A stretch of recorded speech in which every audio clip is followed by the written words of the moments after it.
SPCS education channel में स्वागत है। आइए मित्रों, प्रश्न को चलते हैं। एंथ्रोपोलॉजी का यह बहुत ही महत्वपूर्ण प्रश्न है, कई बार पूछ चुका है और पूछे जाने की संभावना बनी रहती है। काफ़ी इम्पोर्टेंट है और इसका सबसे बड़ी बात है, इसका आंसर बहुत आसान है और सीधा साधा है। तो आइए आप लोग वीडियो को देखिए, पूरा सुनिए तो आपको अच्छे से समझ में आएगा, है ना। चलते हैं प्रश्न की ओर। प्रश्न कहता है कि racial classification on the basis of genetics या जीन स्ट्रक्चर या जीनियोलॉजी या हेरिडिटी। कहने का मतलब है कि आनुवंशिकता के आधार पर प्रजातीय वर्गीकरण, यही हमारा प्रश्न है। चलिए आंसर की ओर चलते हैं। आंसर है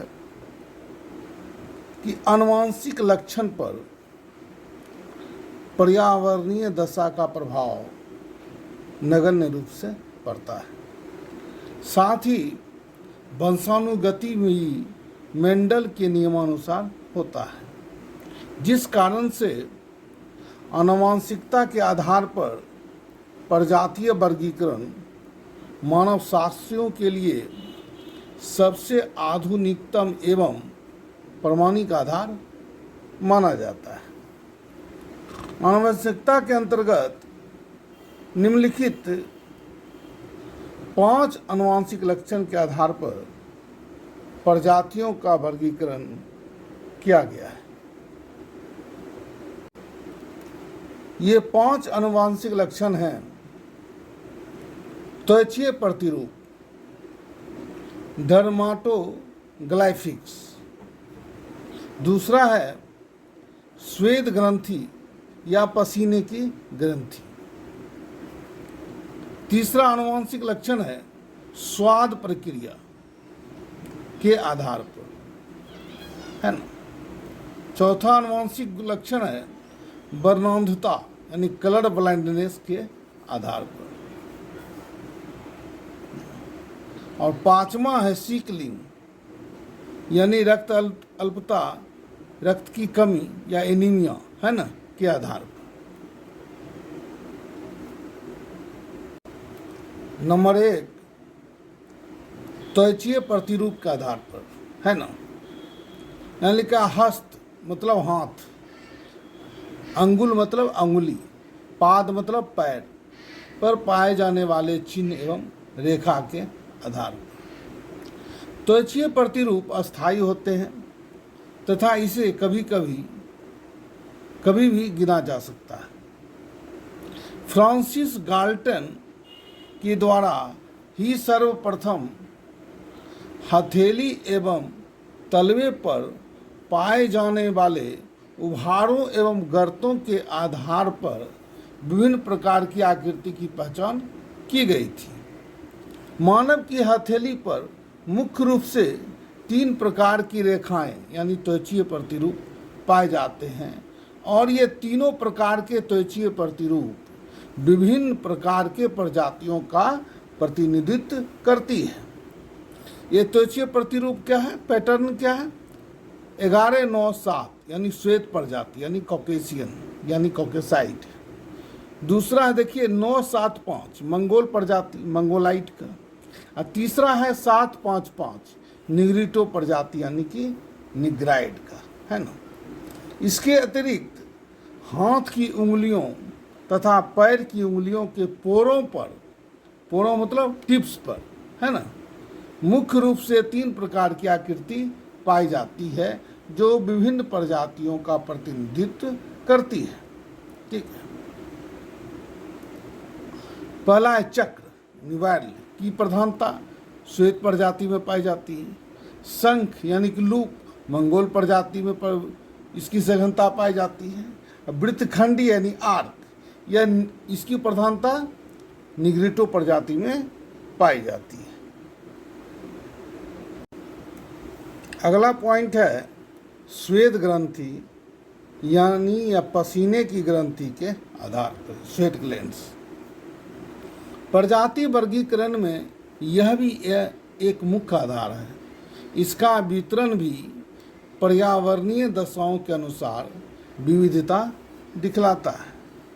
ठंडे प्रदेश की अपेक्षा गर्म प्रदेशों में निवास करने वाले व्यक्तियों में इसका वितरण सघन पाया जाता है। वस्तुतः जो मानव समूह गर्म पर्यावरण में निवास करती है उसके शरीर पर श्वेत ग्रंथि यानी कि पसीने की ग्रंथि अधिक तथा आकार में बड़ी दिखाई पड़ती है।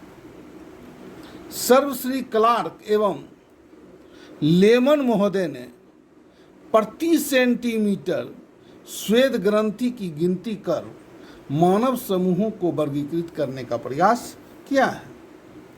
अमेरिकन श्वेत समूह मानव समूह में 100 श्वेत ग्रंथि प्रति सेंटीमीटर पाई जाती है। अमेरिकन निग्रो में 107 श्वेत ग्रंथि प्रति सेंटीमीटर, फिलीपींस मंगोल में 117 श्वेत ग्रंथि प्रति सेंटीमीटर है।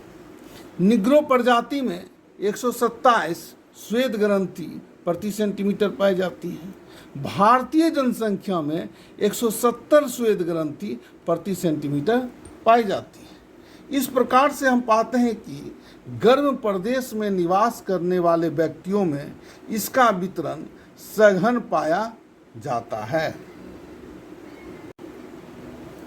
अगला पॉइंट है स्वाद प्रक्रिया।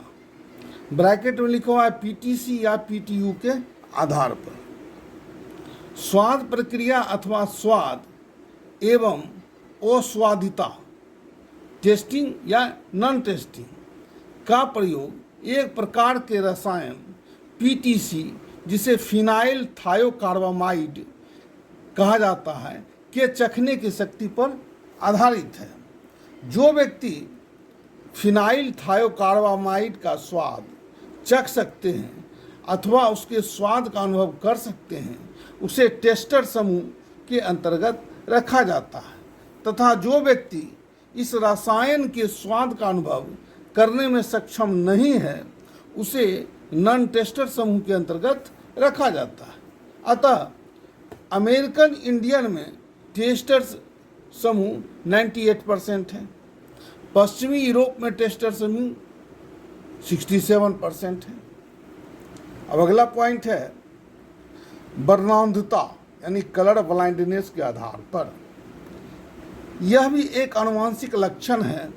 जो व्यक्ति वर्णांधता से ग्रसित होता है वह लाल तथा हरे रंग में विभेद नहीं कर पाता है। यह एक प्रकार का आनुवंशिक रोग है जिसका वहन स्त्रियां ही करती हैं। यूरोप तथा अमेरिका के मानव समूह में 8% वर्णांधता पाई जाती है। एस्किमो में सबसे कम मात्र 1% कलर ब्लाइंडनेस पाई जाती है।